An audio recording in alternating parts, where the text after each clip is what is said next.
One of the worst infrastructure disasters in years, a tanker truck carrying 8,500 gallons of gasoline overturned underneath an I-95 overpass in Philadelphia 10 days ago. The truck caught on fire, killing a driver and destroying the overpass entirely. Now, this is one of the most critical interstate corridors in the country, stretching from the Canadian border with Maine down to Miami. Millions and millions of people up and down the eastern seaboard rely on it.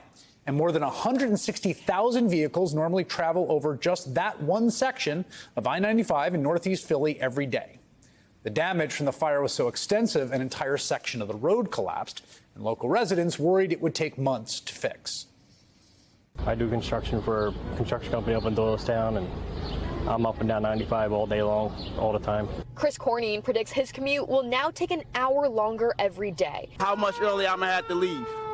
And my girlfriend, how much early is she gonna have to leave? Because the boulevard is going to be crazy. But the new governor of Pennsylvania was determined to get the freeway rebuilt as quickly as possible. Josh Shapiro issued a disaster declaration last week, allowing repairs to be accelerated and releasing $7 million in state funds. Plus, he has the backing of the federal government, which is expected to cover the repair costs, estimated to top out around $30 million.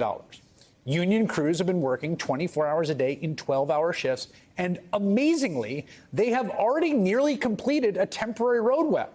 It's filled in with an aggregate material made from recycled glass from a company in nearby Delaware County, which means the interstate could now be open by the end of the week. Based on the tremendous progress that we have made over the last 72 hours and the time it takes to complete the remaining steps, I can confidently state right here, right now, the traffic will be flowing here on I-95 this weekend. This weekend. That's incredibly fast. Just to put this in perspective, when something similar happened in Atlanta in 2017, a section of I-85 collapsed after a fire. It took a month and a half to get the road open.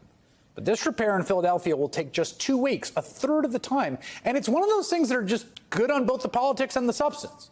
Governor Shapiro put himself out there, promised to put the full weight of the government behind the rebuild, and sure looks like he delivered, to the gratitude of the residents who depend on the interstate every day.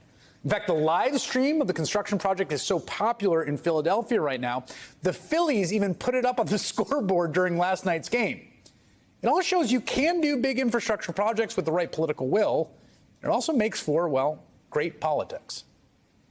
We're showing the rest of the country that Philly and the Commonwealth of Pennsylvania, we're tough. We're showing them what we are all about. We're showing them our grit and our resilience. This is what it looks like when the ingenuity of Delco meets the grit of Philly, and we work together to get it done.